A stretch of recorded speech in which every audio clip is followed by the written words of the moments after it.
طب ليه المسمى ده؟ ليه كلمة سيطرة؟ يمكن عشان بيقننوها في الأول لحد لما يدخلوا ويبتدوا يعملوا اللي هم بيعملوه في كل مكان. ولفظ احتلال بيقلق الصهاينة بشكل كبير، ودايما بيفكرهم بإجرامهم وبجرايمهم اللي عملوها وإن هم مجرمين حرب، بالتالي سموه سيطرة إسرائيل. وجه في البيان كمان إن تنوي إسرائيل السيطرة الكاملة على قطاع غزة، وقال في النهاية البيان إنه هيتم تسليم القطاع في النهاية للقوات المسلحة الديرة. وشدد البيان على أن إسرائيل لا تريد الاحتفاظ بالقطاع، لكنها عايزة تعيش آمنة في حدود آمنة. بدأ الجيش الإسرائيلي فعلا يبعت استدعاءات لفرق جديدة، وده أمر خطير جدا. الكاتب الصهيوني زافي بارل قال لك إن كل المظاهرات اللي طلعت في الداخل الإسرائيلي مش فارقة مع نتنياهو خالص. يعني المظاهرات اللي طلعت لحد امبارح ولا فرقاله، ولا حتى الضغوط الدولية اللي طلعت بالاعتراف بدولة فلسطين. هو بيقول لهم اعترفوا يا جماعة، أنا ما عنديش مشكلة.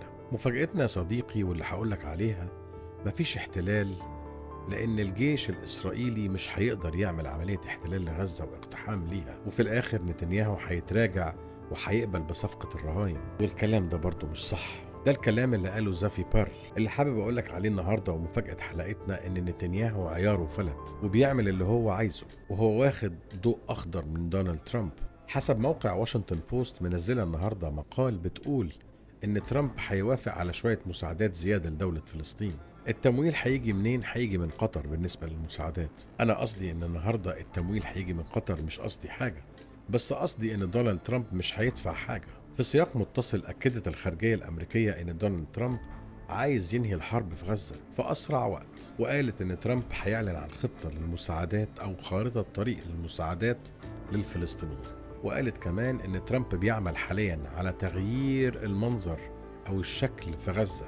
الأمور دي كلها كان لازم حضرتك تعرفها عشان تشوف الصورة واضحة، تشوف الصورة الحقيقية حتى لو كانت خطيرة. خلي بالك يا صديقي إن أي احتلال لقطاع غزة لازم هيتم فيه عملية تهجير أو ترحيل للفلسطينيين من غزة. وعلى فكرة يا صديقي، الكلام ده لسه طالع من الإعلام طازة، والخطة هتكون كالتالي: تجويع غزة، دفع المدنيين لاقتحام الحدود المصرية، رفض تام لعروض الهدنة ما بين الطرفين حماس وإسرائيل، تصوير مصر كالمسؤول الأول والأخير في المجاعة، واستخدام ناشطين موالين لحماس والإخوان للترويج للقصة دي، تنظيم مظاهرات وقفل سفارات، رفع الأعلام جنبا إلى جنب الكيان والإخوان، وفي النهاية احتلال غزة بالكامل وتهديد الأمن القومي المصري. وكده تبقى إسرائيل على حدودك مباشرة دون وسيط فلسطيني، وسيناء تتحول لساحة قتال، ويجر مصر لحرب استنزاف، فقدان أي أمل في دولة فلسطينية. لكن وسط كل ده